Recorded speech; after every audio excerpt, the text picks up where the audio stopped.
Ah, l'art contemporain. Est-ce que l'art contemporain est un art de dégénérer, les amis? C'est la question qu'on va essayer de se poser tout au long de cette petite vidéo. On va parler de blanchiment d'argent aussi, parce que écoutez, pourquoi pas? C'est un peu le thème de la vidéo en vrai. On va lancer des petites crottes de nez à nos amis artistes contemporains. Je ne pourrai pas, malheureusement, désolé, vous montrer la vidéo de cette dame qui s'enfonce des œufs dans le chaton, hein, on va dire ça comme ça, des œufs préalablement remplis de couleurs et qui les expulse sur une toile blanche en faisant des petits bruits. Je pourrais pas non plus vous montrer cette dame qui propose aux gens dans la rue, je sais pas dans quel pays, on s'en fout, de lui toucher le chaton hein, aussi, parce que art. Voilà, bref, tout ça je vous montrerai pas, mais ça fait partie du sujet. Et évidemment, on va parler un petit peu de blanchiment d'argent, parce que cet article est absolument fantastique. Comme d'habitude, c'est fantastique. C'est fantastique. Comme d'habitude, pardon, j'ai fait un peu le travail en amont, je vous ai déniché les perles. Et pour celle-là, je pense que vous n'êtes pas tout à fait prêts. Ce sera pas très long, mais je pense que pour une fois, ce sera un peu instructif.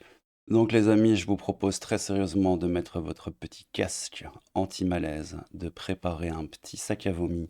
On est en Touquet 23 les gars, bientôt Touquet 24. On va parler un petit peu de star dégénéré qui est l'art contemporain et de tout ce qui touche au blanchiment d'argent et au giga foutage de gueule. Je l'ai appris en faisant la vidéo, je savais que ça existait, hein, mais j'ai appris un petit peu plus en préparant la vidéo. Et j'étais pas prêt, vous l'êtes pas non plus. C'est parti. Allez, deux petites vidéos pour se mettre en bouche. Celle-là est assez rigolote, hein, 1 minute avec un petit bust-of voilà, d'art contemporain. Je vous ai trouvé ceci aussi, 50 secondes. Vous n'êtes pas prêts, même si vous venez de voir le truc, mais vous n'êtes pas prêts. C'est parti les gars, regardez-moi ça.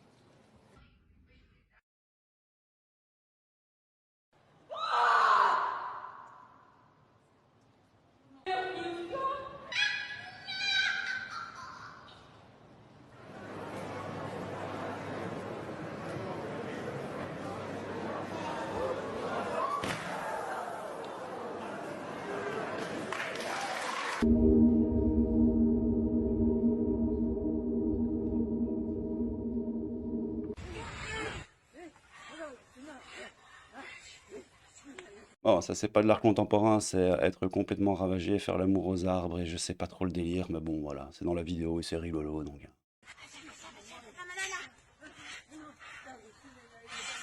Peut-être eux le public cible. Pardon, c'est pas eux qui vont balancer des millions pour détourner le pognon, hein, mais c'est eux qu'on flatte dans leur ego parce que allons-y quoi.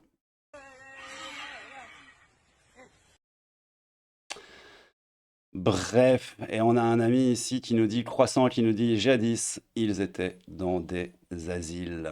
Des asiles, c'est pas faux. Regardez-moi ça les gars aussi, c'est rigolo. Écoute, Richard Serra, pour moi, c'est un des grands artistes du XXe siècle qui a su faire quelque chose d'absolu. Et les artistes du XXe siècle, Alors je sais pas pour vous, mais elle m'énerve déjà, hein. normalement, c'est un peu plus ambigu. Mais Richard, il trouve la force, il trouve le noir, il trouve le néon. Et bien sûr, c'est pas le goût de tout le monde, parce que À votre avis, c'est quoi le truc? Il trouve le noir, il trouve le néant, bon, c'est pas du goût de tout le monde, mais à votre avis, ça parle de quoi? C'est quoi? Une petite montagne faite en caca? Des petites pierres l'une sur l'autre? C'est quoi? C'est quoi? Je crois que tu le sens venir, hein. tout le monde, parce que c'est très dur. Mais je trouve que c'est extrêmement fort. C'est comme un trou dans le mur. Ouais. Et pourtant, c'est une toile, elle est agrafée. J'adore le fait qu'elle n'est pas encadrée, qu'elle se fixe justement sur le mur, comme une toile industrielle. Ah, comme une toile industrielle, ouais, pas faux. Je parlais de l'industrie, il y a quelque chose de très basique en ça, mais j'espère que Richard Serra me pardonnera, mais c'est aussi très très élégant. Il y a aussi un côté très très élégant dans tout ça. C'est Richard très très élégant, hein, donc voilà. C'est les gens qui se masturbent intellectuellement sur le vide total de beauté et de conception, ça me turbo-fume. Dites-moi en commentaire, hein. Dites-moi, ouais, mais tu comprends pas, c'est de l'art. L'art, il faut. Vous savez quoi? J'ai petite anecdote rigolote. J'avais été dans un espèce de musée comme ça, aussi d'art contemporain, machin, et trucs, mais totalement claqués au sol à Bruxelles. C'est les seuls musées au monde où tu passes plus de temps à comprendre le truc qu'à réellement regarder l'art. Il n'y a pas d'échange, en fait, entre l'œuvre artistique et l'œil du mec qui regarde le truc, quoi. Donc moi, par exemple, en l'occurrence, à l'époque, il n'y a aucun échange. Il faut regarder en dessous la petite note explicative qui généralement fait 500 000 mots et qui te développe pourquoi c'est de l'art. À partir du moment où on doit expliquer pourquoi c'est de l'art, ça commence un petit peu à sentir mauvais. Mais bon, on n'est pas là pour critiquer l'art contemporain, même si c'est... si, en fait, on est totalement là pour critiquer l'art contemporain. Ah, les échos. Bon, cette magnifique machine à blanchir le pognon qu'est la spéculation sur l'art contemporain, les gars. Vous n'êtes pas prêts. C'est parti. Blanchiment, la part d'ombre du marché de l'art. Les spécialistes sont de plus en plus nombreux à penser que l'envolée spectaculaire des prix des œuvres d'art est en partie alimentée par le recyclage d'argent sale. Pour les professionnels, il n'est pas toujours aussi simple de repérer les pratiques douteuses, favorisées par l'opacité du milieu et l'anonymat des enchères. On commence sur de l'opacité et de l'anonymat. Vous n'êtes pas prêts, les gars, je vous préviens réellement. Le quotidien USA Today a posé la question qui fâche en novembre dernier, juste après les vertigineuses ventes d'automne sur le marché de l'art new-yorkais. L'art est-il devenu une entreprise criminelle? En tout cas, personne n'est aujourd'hui capable de donner une explication pertinente sur cette création de valeur astronomique. Création de valeur partant de rien. Constatait-il alors, relayant une hypothèse de plus en plus souvent formulée face à la flambée délirante du prix des œuvres d'art. Certes, les grandes fortunes se sont multipliées sur la planète et l'art est devenu un signe d'appartenance à ce cercle fermé, mais cela suffit-il à justifier de telles envolées? La fiscaliste Virginie machin ont leur petite idée sur la question. Le commerce des œuvres d'art est l'un des moins contrôlables qui soit. L'identification des objets est particulièrement délicate. La valeur d'un objet est souvent subjective. Ah, tu vois, c'est là où tu commences à pouvoir... ça vaut combien ça? 100 balles? Non, ça vaut 1 million. Ça vaut 1 million, frérot. Cherche pas. Les sommes en jeu sont considérables. Les opérations de blanchiment et de fraude fiscale sont courantes et peuvent avoir pour conséquence une hausse soudaine et parfois inexpliquée des prix du marché. Bah ouais, analysent-ils dans leur ouvrage La lutte contre le blanchiment des capitaux. Peu réglementé, liquide, discret, avec ses ports francs à l'abri des regards et des taxes, le marché de l'art a de quoi séduire les fraudeurs de tout calibre. Selon l'Association for Research into Crimes Against Art, il rapporterait 6 milliards de dollars environ par an au syndicat du crime. Des transactions de plusieurs millions de dollars peuvent avoir lieu en secret, entre des partenaires parfois anonymes, voire virtuels, via Internet. Le 30 avril, le juge new-yorkais Jesse Furman infligeait une amende de 6,4 millions de dollars au marchand d'art Henley Namad et l'expédiait en prison pour 1 an. Nul doute que Jesse Furman ait voulu faire un exemple. Nelly Namad, donc le gars qui est en tôle, appartient à l'une des familles les plus puissantes du milieu de l'art. Accusé de paris clandestins illicites et de blanchiment en lien avec le crime organisé pour une centaine de millions de dollars, il a admis avoir accepté des paris entre amis. Un membre de la mafia russe, des sportifs, des stars de cinéma, des banquiers de Wall Street, etc., etc., etc. Quelques heures après sa plaidoirie, il assistait à une vente aux enchères chez Christie's. Ah, ça a dû faire plaisir au juge. Mais voilà, de quoi agacer le juge, tu m'étonnes. Lequel a dû aussi apprécier qu'une douzaine de collectionneurs et de galeristes de renom volent au secours de l'accusé d'une manière parfois surréaliste, tel Marc Glimcher, président de la Patché Galerie, on s'en fout, écrivant à la cour. C'est la personne la plus honnête et la plus digne de confiance avec laquelle j'ai eu le privilège, monsieur, de travailler. Oui! En mai 2013, ça va en crescendo, les gars. Une malle en provenance de Londres, censée contenir un tableau de 100 dollars, mais cachant en réalité un Basquiat Hannibal, évalué à 8 millions de dollars, était interceptée à l'aéroport international Kennedy dans le cadre de l'affaire Edmar Cid Ferreira, un ancien banquier brésilien ayant blanchi des milliards de dollars en achetant une collection de 12 000 œuvres. Hannibal a rejoint l'entrepôt où les autorités fédérales avaient déjà stocké des Matisse, des Warhol, etc., etc. Acquis par l'avocat radié du barreau Marc Dreyer pour recycler une partie des 700 millions de dollars détournés aux dépens d'investisseurs. Et là, les gars, vous avez les petites techniques. Et là, ça commence à être rigolo. Pour nettoyer l'argent sale, il y a plusieurs techniques. Il y a la fausse facture, oui, la fausse facture, bien sûr. Le New York Times rapporte une conversation téléphonique durant laquelle Ellie Namad, alors sous enquête du FBI, suggère à une cliente de virer 150 000 dollars sur le compte de son père, également marchand. Quelquefois, une banque a besoin de justificatifs pour un virement. Quelquefois, ça fait un peu chier, mais bon, ça arrive. Nous pouvons dire que vous avez acheté une peinture. Voilà. T'as acheté une peinture. Ah, c'est bon, ça passe, frérot. Il y a aussi, après la fausse facture, il y a aussi la fausse enchère. Et celle-là, je la trouve particulièrement savoureuse. Un trafiquant met sous le marteau une œuvre et remet à ses comparses une somme d'argent suffisante pour emporter les enchères. La vente terminée, le trafiquant reçoit un chèque propre au nom de Christie, de Sotheby's, etc. Son complice lui restitue le tableau et perçoit sa commission. Une pratique utilisée dans les affaires de corruption. Pour remporter le contrat d'un gazoduc, par exemple, j'ai besoin du soutien d'un élu. Combien vaut-il? 1 million? Allez, on va dire 1 million. C'est délicat, c'est dessous de table, alors je lui donne un tableau. Vrai ou faux? Peu m'importe qu'il met aux enchères et des complices vont surenchérir jusqu'à cette somme et lui touche un chèque de la maison de vente, explique un professionnel. Encore plus anonyme, les grandes maisons acceptent les enchères par téléphone ou sur ordre pour des lots de plus d'1 million d'euros à condition de laisser un chèque de dépôt conséquent. Le trafiquant obtient ce titre d'une banque complaisante, n'achète finalement pas le tableau mais se voit établir un chèque d'une institution reconnue en restitution de son dépôt. Il est même possible, les frérots, de blanchir et de spéculer à la fois. Oui, on achète 5 Warhol et on en met un aux enchères dont on fait monter le prix avec des comparses. C'est totalement artificiel évidemment.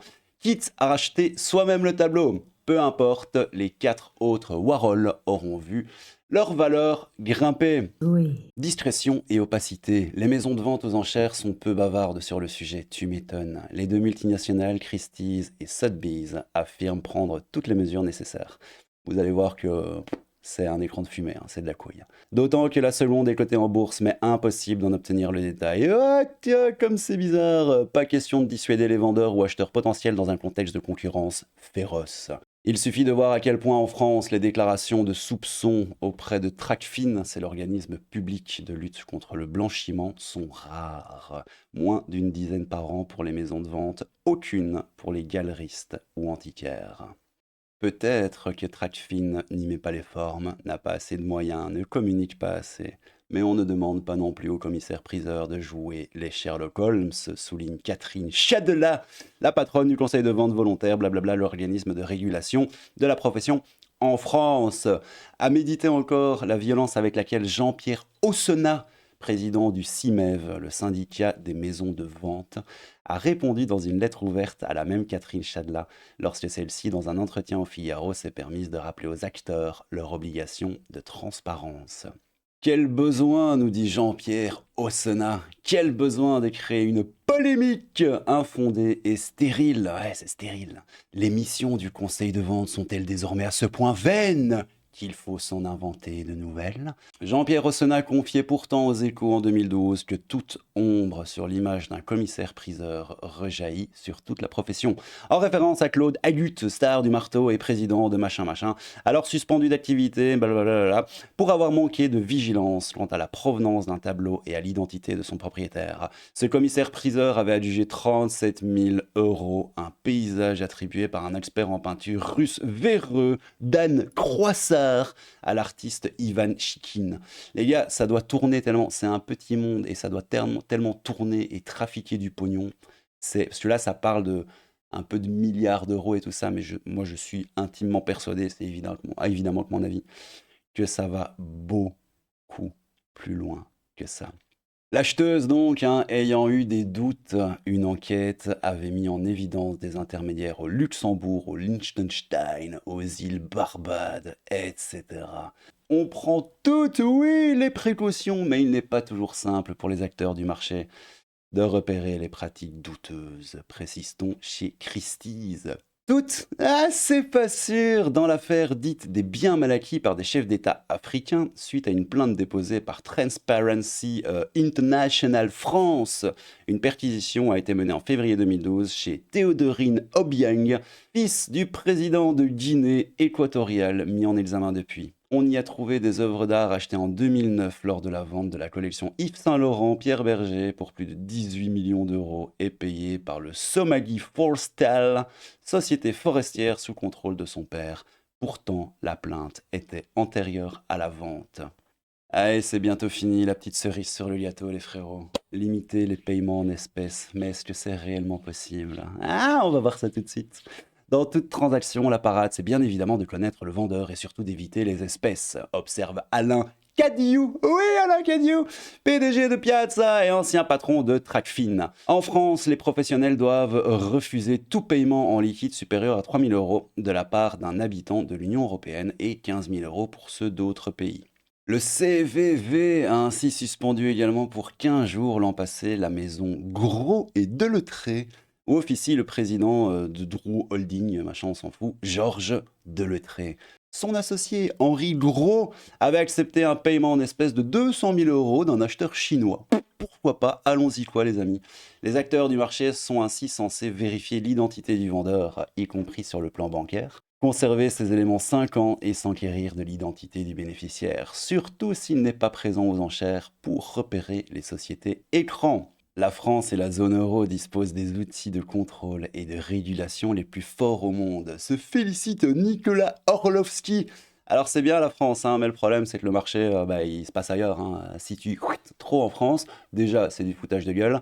Et les gars vont en Chine, hein, ils vont ailleurs, hein, parce que pourquoi pas, parce que allons-y quoi, et que des millions de dollars, ce serait quand même triste hein, de cracher dessus, hein les potos. La France et la zone euro, blablabla, se félicitent, machin. Le président d'Arcuriel, revers de la médaille. Bah ouais, ces tracasseries contribueraient à gonfler les ventes aux enchères à Londres, New York et Hong Kong, plutôt qu'à Paris. Eh ouais, à Paris, ça se dégonfle un peu et puis ça grossit de l'autre côté. Et finalement, le bordel est exactement le même, hein, si vous voulez que je vous dise. Donc voilà, en plus, c'est tracasserie, quoi. C'est mignon. Revers de la médaille, c'est tracasserie. Ah, c'est mignonnement dit. C'est tracasserie, hein, donc désolé, je relis vite fait. Contribuerait à gonfler la vente aux enchères à Londres, New York ou Hong Kong, plutôt qu'à Paris, où expliquerait la concentration des adjudications de bijoux à Genève et Monaco.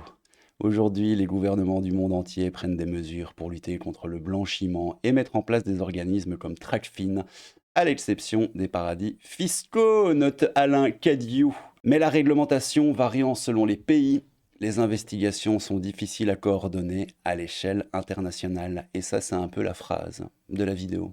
En gros, on te dit « ouais, mais t'inquiète, on gère ». Mais en même temps, pensez printemps, la réglementation variant selon les pays, les investigations sont difficiles à coordonner à l'échelle internationale. Autant vous dire que ça veut tout simplement dire que Walou, ça continue. Bah oui, c'est beau.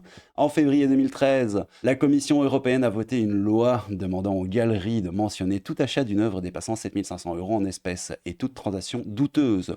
Ok, pourquoi pas. Les États-Unis exigent de signaler toute transaction en espèces de 10 000 $. Partout, le blanchiment est passible de peine de prison. Ok, mais en Chine, oui en Chine, le second marché de l'art après les États-Unis. L'opacité règne et la plus grosse maison de vente, Poly, loin de donner l'exemple, se refuse à plus de transparence. Là-bas, les amis, il n'y a pas de limite au paiement en cash. 30 à 50% des ventes d'art s'y apparentent à du blanchiment.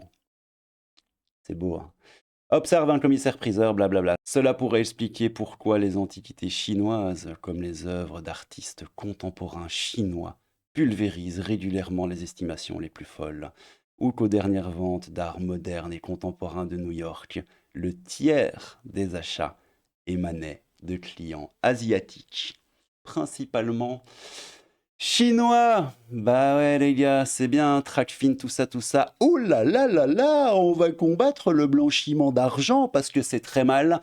Et au final, on fait ça en Chine, ils le savent très bien, tout le monde le sait, c'est un énorme cirque. Nous vivons dans un beignet caca. Bon allez petits gars, c'était un peu sérieux, c'était un peu chiant. Alors vous savez quoi? Je vous remets la petite vidéo parce que ça c'était rigolo.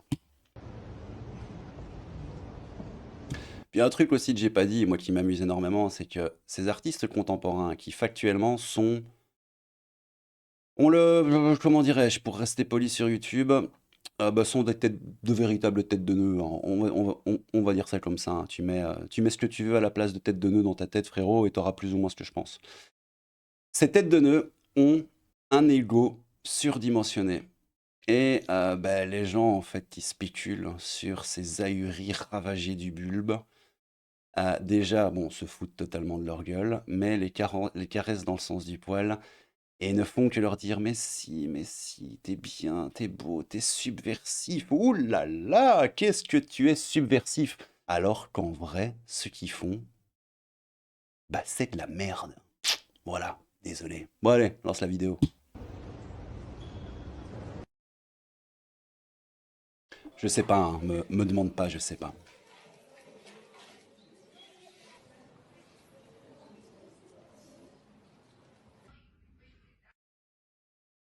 Alors ça, par contre, le coup de la momie, j'en ai vu une fois à Bruxelles, une troupe d'art contemporain près de la Grand Place de Bruxelles, qui faisait des trucs comme ça. Ils criaient, ils étaient dans la rue, ils regardaient les gens. Attends, je vais essayer de t'imiter. C'est pas une blague, hein. Et ils viennent près de toi comme ça, tu vois. Et ils se collent 15 cm de ton visage. Déjà, je supporte pas ça, quoi, tu vois. Il faut prendre des positions et tout, hein. Faut prendre des positions bizarres et tout, et accueillir l'univers et le monde en son sein, et faire l'amour aux arbres et tout ça. Et donc, ils arrivent comme ça. Puis ils te regardent, ils font... Ah, le micro a probablement saturé, mais tu vois un peu l'idée. Et mais ces gens sont ravagés, en fait. Totalement ravagés. Frérot, trouve-toi un boulot, sans déconner. Trouve-toi un métier, fais une formation, fais quelque chose. Parce que moi, je ne veux plus, jamais, jamais dans ma vie, je veux que quelqu'un s'approche de moi à 20 cm de mon visage et me fasse... Oh non, non, non, plus jamais, frérot. Je te jure, la prochaine fois, pas ma haine, mais ça se passera moins bien que quand ça s'est passé la dernière fois que ça s'est passé. Bref, t'as capté. On retourne à la momie. Oui, la momie. Momie.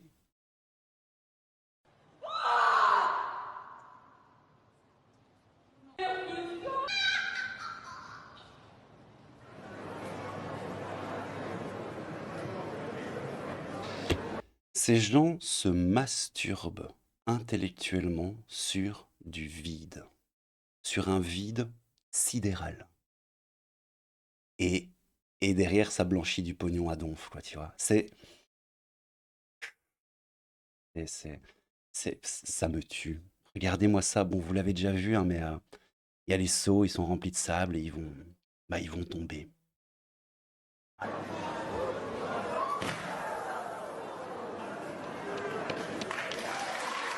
Et Steam Turbo Film, c'est les gens qui applaudissent derrière, quoi.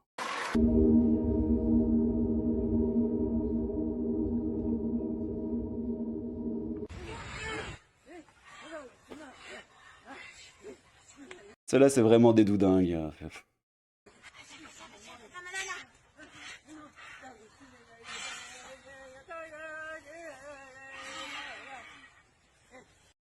On en revient aux commentaires de l'autre que je vous ai lu, hein. À l'époque, ça se faisait dans des asiles, quoi. Alors encore une fois, pas ma haine, hein. Moi, y a pas de souci, hein, j'ai aucun problème avec ça. Mais vous me retirerez pas de la tête que ces gens sont quand même légèrement entamés. J'ai pas envie de revoir cette capsule-là, donc je vous la mets en description et tout si vous voulez la voir, ou alors vous revenez au début de la vidéo. Parce que j'ai vraiment pas envie. La femme m'hérisse les poils. Réellement, je ne supporte pas la manière dont elle parle. Et en dessous, ça donne quoi? Il y a Jason Bourne qui nous dit: il a braqué combien en oseille pour ça, PTDR? On dirait un personnage censuré dans South Park. Ouais, c'est pas faux. Ils sont parfaits pour un épisode de striptease. C'est un épisode de striptease. Ah ah ah, sérieux? Non. Coup de Richard, non, réel, élégant. Oh, le pire, c'est que c'est possible. Ouais, c'est pas impossible. Un magnifique monochrome, c'est solaire cette lecture de l'œuvre. 500K, les gars, quoi. C'est comme un trou dans le mur, MDR. La transition sur écran noir, c'est pour m'achever. Ah oui, c'est vrai que c'est rigolo, ça. Ça termine, c'est bah ouais, d'office. Très élégant dans tout ça. Voilà.